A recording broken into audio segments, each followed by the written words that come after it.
Dear friends, इस session के अंतर्गत हम आपके भौतिकी के एक इकाई जो कि आपका है प्रकाश के कुछ मोस्ट इंपॉर्टेंट प्रश्नों को 30 मोस्ट इंपॉर्टेंट प्रश्नों को इस सेशन के अंतर्गत लिया गया है जो कि आपके एग्जाम के पॉइंट ऑफ व्यू से काफी ज्यादा इंपॉर्टेंट है। यदि आप हॉस्टल वार्डन की परीक्षा में बैठने वाले हैं या विज्ञान प्रयोगशाला परिचारक की परीक्षा में बैठने वाले हैं तो निश्चित तौर पर यह जो वीडियो है आपको रामबाण सिद्ध होने वाला है। आइए जल्दी से करते हैं वीडियो की शुरुआत।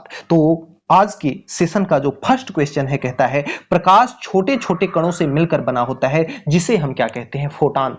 फोटॉन एक थ्योरी आई प्रकाश का कणिका सिद्धांत, जिसे हम प्रकाश के छोटे छोटे कणों का बंडल मानते हैं और प्रत्येक बंडल को हम क्या कहते हैं, फोटॉन कहते हैं। याद रखिएगा प्रकाश तरंग किस प्रकार की तरंग है, तो अनुप्रस्थ तरंग है। जो प्रकाश तरंग है वह कैसी तरंग है, अनुप्रस्थ तरंग है। और जो ध्वनि है वह अनुदैर्घ्य तरंग है। याद रखिएगा प्रकाश का तरंग सिद्धांत किसके द्वारा प्रतिपादित किया गया, तो हाइगेंस के द्वारा। प्रकाश के तरंगों का सिद्धांत, पहले यह माना जाता था कि प्रकाश एक कण है, लेकिन हाइगेंस महोदय ने प्रकाश को यह बताया कि यह कण तो है ही, कण के साथ साथ यह तरंगों की भी भांति व्यवहार करता है। तो तरंग की बात जब आएगी हाइगेंस महोदय को याद रखिएगा। किस घटना के आधार पर प्रकाश तरंगों के अनुप्रस्थ होने की पुष्टि की जाती है, ध्रुवण। देखिए प्रकाश का अपवर्तन और परावर्तन जो है ना, उसके आधार पर इस ध्रुवण की व्याख्या नहीं की जा सकती। तो यह किसके आधार पर की जाती है, तरंगों के आधार पर की जाती है ध्रुवण की व्याख्या, प्रकाश का ध्रुवण।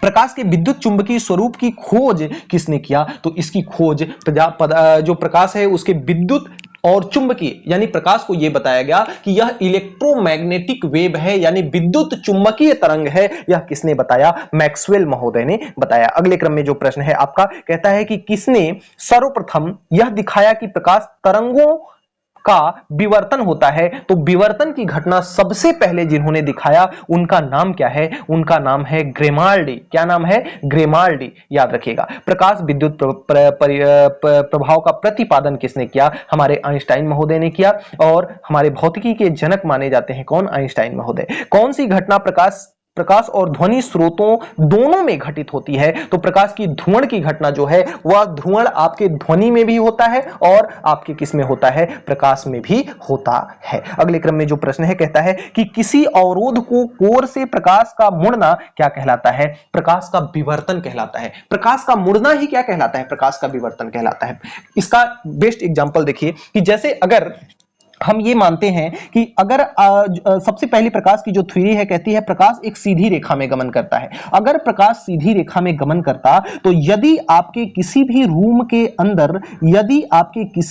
के अंदर बल्ब जलता तो इसकी रोशनी सीधी सीधी जाती, लेकिन यह रोशनी इधर भी घूम जाती है, इधर भी, इधर भी, इधर भी, इधर भी, इधर भी, इधर भी, और पूरे कमरे में आपका क्या हो जाता है, पूरे कमरे में आपका उजाला हो जाता है। तो पूरे कमरे में उजाला क्यों होता है, क्योंकि प्रकाश के मुड़ने के कारण, किस कारण होता है, प्रकाश के मुड़ने के कारण, जिस परिघटना को हम क्या कहते हैं, विवर्तन कहते हैं। अगले क्रम में प्रश्न संख्या 10वां कहता है कि कौन सा सिद्धांत प्रकाश के तरंग प्रकृति की पुष्टि करता है, तो व्यतिकरण का सिद्धांत। जो व्यतिकरण, प्रकाश के व्यतिकरण का सिद्धांत है वह प्रकाश के तरंग प्रकृति की पुष्टि करता है। अगले क्रम में प्रश्न कहता है कि प्रकाश विकिरण की जो प्रकृति होती है वह तरंग और कण दोनों के समान होती है। तरंग के भी भांति प्रकाश व्यवहार करता है और कण के भी भांति व्यवहार करता है। प्रकाश के चिकने पृष्ठ से टकराकर वापस लौटने की घटना को हम क्या कहते हैं, परावर्तन। परावर्तन का मतलब है कि जिस सतह से गई उसी सतह से वापस लौट गई। तो जब लौटने की बात की जाएगी निश्चित तौर पर परावर्तन के साथ चले जाइएगा। अगले क्रम में प्रश्न कहता है प्रकाश में ध्रुवण की घटना, यह सिद्ध होता है कि प्रकाश तरंगे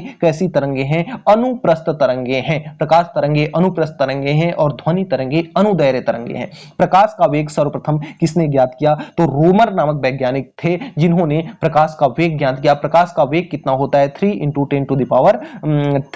10⁸ 8 मीटर प्रति सेकंड निर्वात में प्रकाश की चाल होती है। अगले क्रम में जो प्रश्न है प्रकाश का अधिकतम वेग किसमें होता है, निर्वात में, जो कि कितना होता है, अभी हमने बताया 3 × 10⁻⁸ कितना होता है, 8, और ये मीटर प्रति सेकंड। अगर किलोमीटर प्रति सेकंड में देखा जाए तो 3 लाख किलोमीटर प्रति सेकंड होता है। अगले क्रम में जो प्रश्न है कहता है कि माध्यम में तापमान वृद्धि के साथ प्रकाश की गति वैसी की वैसी रहती है। प्रकाश की गति में तापमान की कोई भूमिका नहीं होती, याद रखिएगा। अगले क्रम में प्रश्न कहता है कि जल कांच व हीरे में प्रकाश की चाल निम्नतम क्रम में किसमें होगी? देखिए, जो आपका जितना ही ज्यादा ठोस माध्यम होगा ना, उतना ही प्रकाश की चाल कम होगी। तो जल सबसे विरल है, जल में सबसे ज्यादा, फिर कांच जल की अपेक्षा कम विरल है, फिर हीरा जल की कांच की भी अपेक्षा कम विरल है, यानी जल से ज्यादा सघन है कांच, कांच से ज्यादा सघन है हीरा। सघन माध्यम में प्रकाश की चाल कम होती है, किसकी अपेक्षा? विरल माध्यम की अपेक्षा। तो जल,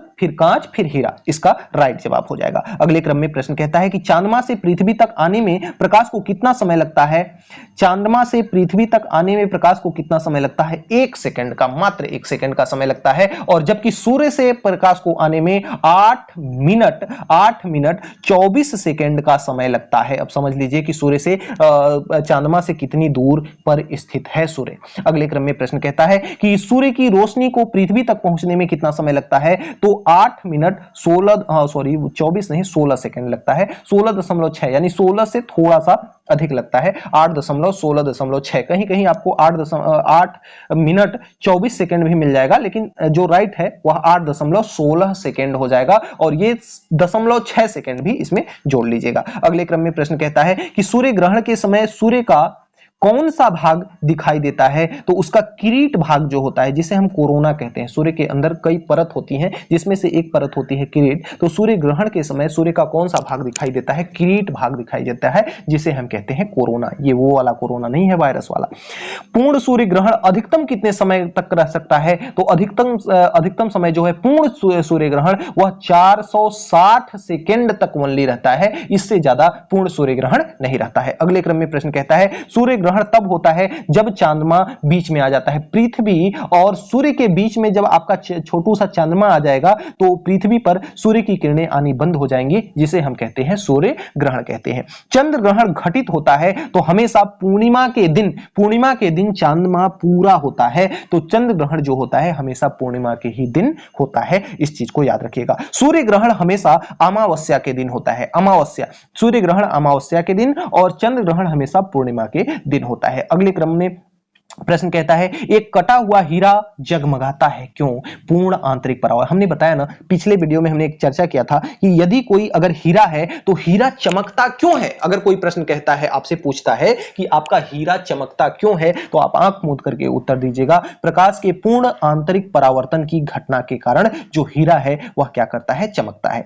पानी से भरे किसी बर्तन में पड़ा हुआ सिक्का किस कारण से थोड़ा ऊपर उठता हुआ प्रतीत होता है? तो हमने आपको बताया भी था कि यदि आपकी किसी भी वस्तु की स्थिति अपने निश्चित स्थिति से अलग दिखाई दे रही है, तो वहां आप हमेशा प्रकाश के अपवर्तन के साथ जाएंगे, याद रखिएगा। अगले क्रम में जो प्रश्न है आपका कहता है कि जब पानी से लटकाकर बैठे हुए व्यक्ति को उसका पैर उठा हुआ और छोटा दिखाई देता है, अगर नॉर्मल स्थिति से अगर अलग दिखाई दे रहा है, तो किसके साथ जाएंगे? अपवर्तन के साथ जाएंगे। अगले क्रम में प्रश्न कहता है कि जब कोई कंपैक्ट डिस्क सूर्य के प्रकाश में देखी जाती है तो इंद्रधनुष के समान रंग दिखाई देते हैं, इसकी व्याख्या किसके द्वारा की जाती है? तो प्रकाश के विवर्तन एवं परागमन की परिघटना के आधार पर, प्रकाश के विवर्तन की घटना के आधार पर इसको देखा जा सकता है। अगले क्रम में प्रश्न कहता है कि जल के अंदर पड़ी हुई मछली किस कारण से अपने वास्तविक गहराई से कुछ ऊंची दिखाई देती है? तो वास्तविक स्थिति से अलग दिखाई दे रही है, तो अपवर्तन के साथ आप चले जाएंगे। अगले क्रम में प्रश्न कहता है कि जल के अंदर मौजूद व्यक्ति को किस कारण से जल की सतह से ऊपर की वस्तु अपनी वास्तविक स्थिति से अपेक्षाकृत ऊंची दिखाई देती है? यह भी किसका घटना है? प्रकाश के परावर्तन का। तो डियर फ्रेंड्स, इस तरह से हमने टोटल 30 इंपॉर्टेंट क्वेश्चंस का इस सेशन के अंतर्गत जिक्र किया, जो कि आपके एग्जाम के पॉइंट ऑफ व्यू से काफी ज्यादा इंपॉर्टेंट है। यदि आप इसी तरह की वीडियो पाना चाहते हैं तो हमारे चैनल को सब्सक्राइब करके बेल आइकन को प्रेस कर लें, आपको इसी तरह के कंटेंट हमेशा मिलते रहते हैं। मां सरस्वती आपको आपके लक्ष्य प्राप्ति में सहायता करे और आप अपने लक्ष्य की प्राप्ति में सफल हों।